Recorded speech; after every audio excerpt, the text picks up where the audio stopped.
देश भर के 120 आईसीयू अस्पताल से प्राप्त संक्रमण HAI की पहली रिपोर्ट आई है जो साल भर की निगरानी के परिणाम जो कि दवाओं पर सुपरबग स्कोरिंग की एक गंभीर तस्वीर दिखाते हैं।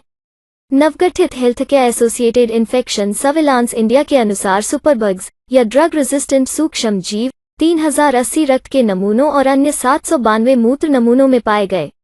सुपरबग्स की उपस्थिति पुराने एंटीबायोटिक दवाओं के प्रतिरोध का एक संकेतक है और कार्बापेनम और कोलिस्टिन जैसे अंतिम उपाय है जो महंगे हैं और IV संक्रमण की आवश्यकता है। इस तरह के एंटीबायोटिक या रोगाणुरोधी प्रतिरोध को हाल ही में विश्व स्वास्थ्य संगठन द्वारा एक बड़े सार्वजनिक स्वास्थ्य खतरे के रूप में हरी झंडी दिखाई गई थी। HAI surveillance India, Akhil Bharatiya Ayurvigyan संस्थान, भारतीय चिकित्सा अनुसंधान परिषद ICMR और US centre for disease control के बीच एक केंद्र सरकार का प्रयास है। HAL एक संक्रमण है जो एक मरीज को लंबे समय तक अस्पताल में रहने के कारण होता है।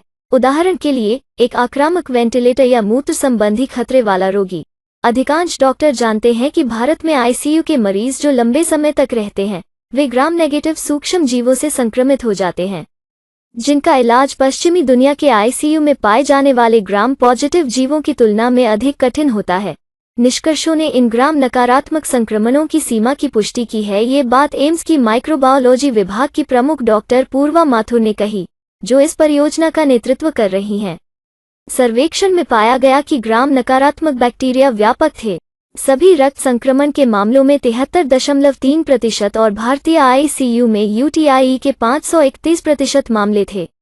इसके अलावा यह पाया गया कि रक्त प्रवाह संक्रमण वाले 38.1% रोगियों और मूत्रपथ के संक्रमण वाले 27.9% रोगियों की 14 दिन की अवधि के भीतर मृत्यु हो गई।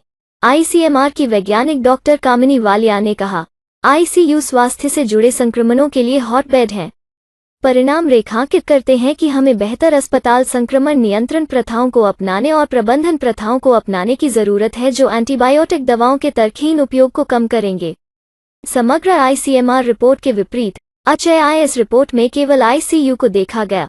डॉक्टर वालिया ने कहा कि उन्हें न केवल व्यापक एंटीबायोटिक प्रतिरोध मिला बल्कि दवा प्रतिरोधी फंगल संक्रमण के सबूत भी मिले। नए सुपरबग्स के फैलने की जांच करने के लिए हिंदुजा अस्पताल के डॉक्टर लैंसलॉट पिंटो जैसे डॉक्टरों ने कहा, हम अस्पतालों में उच्च एंटीबायोटिक दवाओं के उपयोग पर एक ऑडिट कर सकते हैं जो यह बताएगा कि कितने अस्पताल नियमों का पालन करते हैं। सबसे महत्वपूर्ण बात यह है कि HAI निगरानी अस्पतालों के लिए एक बेंचमार्क प्रदान करती है। ICMR रिपोर्ट के अनुसार 2021 में परीक्षण किए गए एसिनिटोबैक्टर बाउमानी के 87.5% नमूने कार्बापेनम के प्रतिरोधी थे, जो एक हाई एंड एंटीबायोटिक है। शोधकर्ताओं ने कहा, बैक्टीरिया के कारण होने वाले संक्रमण से पीड़ित व्यक्तियों में उपचार के विकल्प को सीमित कर दिया। इसमें कहा गया है कि एक टेट्रासाइक्लिन एंटीबायोटिक मिनोसाइक्लिन की संवेदनशीलता 50% के करीब थी, जो एसिनिटोबैक्टर बाउमानी के लिए कोलिस्ट के बाद इसे सबसे अधिक संवेदनशील एंटीबायोटिक बना रही थी। रिपोर्ट में 1 जनवरी 2021 से 31 दिसंबर 2021 तक डेटा संकलित किया। अध्ययन किए गए कल्चर पॉजिटिव आइसोलेट्स की कुल संख्या 95.728 थी। ICMR ने कहा कि एस्चेरिचिया कोलिया प्रकार के बैक्टीरिया जो आमतौर पर आंतों में रहते हैं सबसे अलग थलग रोगजनक थे। इसके बाद क्लेबसिएला न्यूमोनिया, एसिनिटोबैक्टर बालुननी, स्यूडोमोनास एरोजिनोसा और स्टैफिलोकोकस ऑरियस। रिपोर्ट में कहा गया है, ई कोला की इमिपेनेम संवेदनशीलता 2016 में 86% से गिरकर 2021 में 64% हो गई है और क्लेबसिएला न्यूमोनिया 2016 में 65% से घटकर 2020 में 45% हो गई है और वर्ष 2021 के लिए 43% थी। कहते हैं कि भारत में टाइफाइड बुखार के लिए जिम्मेदार साल्मोनेला टाइफीग्राम नकारात्मक जीवाणु के रोगाणुरोधी संवेदनशीलता पैटर्न में कोई महत्वपूर्ण परिवर्तन नहीं हुआ है और AMR नेटवर्क में सभी भाग लेने वाले केंद्रों में पैटर्न एक समान रहता है।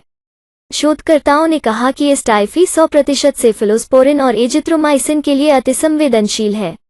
कहते हैं कि भारत में टाइफाइड बुखार के लिए जिम्मेदार साल्मोनेला टाइफीग्राम नकारात्मक जीवाणु के रोगाणुरोधी संवेदनशीलता पैटर्न में कोई महत्वपूर्ण परिवर्तन नहीं हुआ है और AMR नेटवर्क में सभी भाग लेने वाले केंद्रों में पैटर्न एक समान रहता है। शोधकर्ताओं ने कहा कि इस टाइफी 100% सेफेलोस्पोरिन और एजिथ्रोमाइसिन के लिए अतिसंवेदनशील है।